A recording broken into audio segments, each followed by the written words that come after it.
안녕하세요. 데어마이북스입니다. 오늘 오프닝은 좀 다르게 해봤는데요. 올해는 유독 연말 분위기도 안 나고 크리스마스 느낌도 안 나잖아요. 물론 코로나 때문에 당연히 조심해야겠지만 집에서만큼은 그래도 없는 분위기를 짜내야 하지 않을까 싶어서 제가 일하던 화면에 잠깐 해봤습니다. 원래 가지고 있던 크리스마스 트리도 버렸는데 올해는 또 기분을 내고 싶어서 앵두 전구를 샀거든요. 계획대로라면 창문에 멋지게 트리로 붙여야 했는데 이게 제 방 창문에 뽁뽁이가 붙여져 있어서 유리 흡착판이 안 붙어요. 그래서 작은 3M 고리를 사서 붙였는데 그게 전구 무게를 이기지 못하고 자꾸 떨어져서 결국은 제 방 벽면에 다시 붙였습니다. 이미 한 번 붙였던 거라 접착력이 약해져 있어서 벽에서도 자꾸 떨어지는데요. 의도한 바 없이 그냥 의식의 흐름대로 붙여왔더니 가랜다 비슷하게 되었어요. 아무튼 기분만 내면 됐죠. 확실히 불빛이 있으니까 기분은 좋더라고요.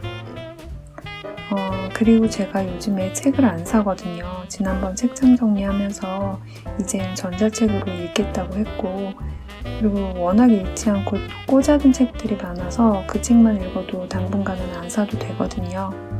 책 정리하면서 느낀 건 그냥 한 번 읽은 책들은 정리하게 되는데 그림책들은 이제 버리지 못하고 계속 가지고 있으니까 앞으로는 그림책들을 좀 사지 않을까 싶고 그런 의미에서 제가 저한테 주는 크리스마스 선물로 책을 선물했습니다. 동네 책방에 다녀왔는데요. 동네라고 하기엔 좀 멀어요. 걸어서 15분에서 한 20분 정도? 좀 더 가까우면 자주 갔을 것 같은데 이번에 2번째로 갔습니다. 큰 서점은 아니지만 작은 책방이라도 있는 게 어딘가 싶고 그래서 오늘 소개할 책은 제가 동네 책방에서 사온 책들을 소개하는 시간을 가질까 해요. 일명 크리스마스 특집 거창하게 소개해 보도록 하겠습니다. 첫 번째 책은 무민 가족과 크리스마스 대소동입니다. 무민 캐릭터를 좋아하진 않아도 무민을 한 번쯤은 다들 보셨을 거라고 생각해요. 저는 한때는 무민을 엄청 좋아해서 무민 제품들을 사 모은 적도 있는데요. 무민은 핀란드 작가 토베 얀손에 의해서 만들어진 캐릭터입니다. 토베 얀손은 1914년에 태어나 2001년에 돌아가셨어요. 무민은 1945년에 무민가족과 대홍수라는 작품으로 데뷔를 한 거니까 사실 무민 캐릭터는 굉장히 오래된 캐릭터죠. 어떻게 보면 저희 아버지보다 더 나이가 들었어요. 아빠라고 불러야 될 것 같은데 이렇게 아무튼 오랫동안 사랑받고 있는 무민은 현재 75주년 기념전도 우리나라에서 열리고 있습니다. 특별 원화전이라고 하니까 가보셔도 좋을 것 같은데 코로나 단계가 격상되어서 어떤 식으로 운영이 되고 있는지는 모르겠어요. 저도 가보고는 싶은데 집에서도 너무 멀고 현재 제가 이제 가까운 곳을 제외하고는 거의 시내에는 나가고 있지 않다 보니까 아마 못 갈 것 같아요. 전시 기간 끝나기 전에 코로나가 잠잠해지길 기다려야겠습니다. 이 책은 겨울잠을 자는 무민 가족이 크리스마스를 모른 채 깨어나 크리스마스를 준비하며 벌어진 이야기를 다루고 있어요. 크리스마스 준비를 하는 이웃들의 모습이 매우 분주하고 바쁘고 정신없어 보여서 크리스마스가 뭔가 굉장히 무시무시한 존재인 줄 알고 준비하게 되는데요. 전나무를 베러 가고 트리를 장식하고 선물을 준비하고 크리스마스 음식을 만들고 초를 밝히게 되죠. 하지만 아무리 기다려도 크리스마스는 오지 않아요. 결국 무시무시한 크리스마스 대신 단 한 번도 크리스마스를 제대로 보내지 못한 작은 토플 가족이 나타나 무민 가족이 준비한 이 크리스마스를 즐기게 됩니다. 무민 가족은 그렇게 다시 봄을 기다리며 깊은 겨울잠을 자러 갑니다. 무민 가족은 크리스마스를 제대로 알지 못한 채 좌충우돌하지만 결국 크리스마스를 가장 잘 보내게 되죠.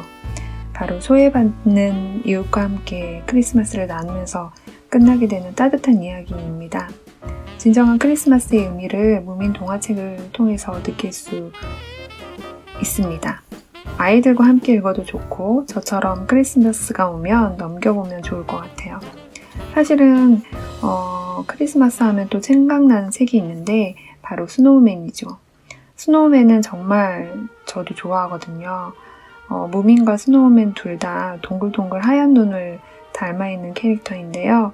레이먼드 브릭스가 만든 스노우맨은 우리나라에 있는 눈사람 아저씨라는 이름으로 출판이 되었고요. 1978년 영국에서 출간된 이후로 전 세계에서 고전으로 여전히 사랑받고 있습니다. 이 책도 찾았는데 동네 서점에는 없더라고요. 올 연말 가기 전에 사랑스러운 캐릭터들이 나오는 그림책들을 한 번씩 보는 것도 좋을 것 같습니다. 두 번째 책은 파도야 놀자입니다. 사실 이 책은 살 생각은 없었다가 동네의 서점에 가니까 딱 진열이 되어 있어서 반가운 마음에 데려온 책입니다. 제가 이 책을 처음 봤을 때 충격을 아직도 기억하고 있는데요. 저는 글이 있는 그림책보다는 그림만 있는 책을 좋아하는 편이고 그림도 이제 거칠게 선으로만 드로잉 되어 있는 그림들을 좋아해서 이수지 작가의 이 그림책을 처음 봤을 때 정말 제 취향이었고 예전에 소개해드린 가브리엘 뱅상의 그 어느 날 한 마리 개는 이라는 그림책이 개에 대한 묘사가 정말 엄청났거든요. 표정이나 몸짓, 달리는 모습이라든지 안기는 모습 등이 정말 실감났는데 이 책은 한 여자아이가 파도가 치는 여름 바닷가에서 노는 모습을 정말 실감나고 신나게 묘사하고 있어요. 그래서 바라만 봐도 저절로 웃게 되는 책입니다.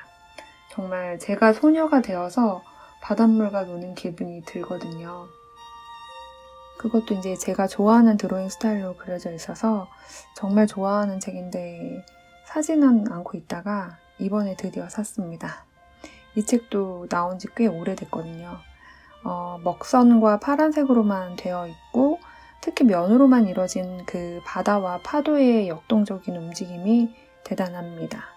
이 책을 보고 있으니까 그 애니메이션 모아나가 바닷물과 놀던 장면도 살짝 생각나더라고요. 이수지 작가는 워낙 팬들이 많고 좋아하는 분들이 많아서 이 책도 유명하고 알려져 있는 책이라서 많이들 아실 것 같아요. 그리고 또 이제 이수지 작가의 작업 노트 관련한 책도 출간이 되어 있는데요. 저는 처음부터 끝까지 다 읽지는 못했는데 이 파도야 놀자 작업 후기 보니까 굉장히 흥미로운 사실이 하나 있더라고요. 책 제본할 때 이 책 등에 접혀져 들어가는 부분에 원래는 여유분을 두고 작업을 해야 그림이 잘리지 않고 다 보일 수가 있거든요. 근데 이 책은 접혀지는 부분을 그냥 잘라지게 만들었어요.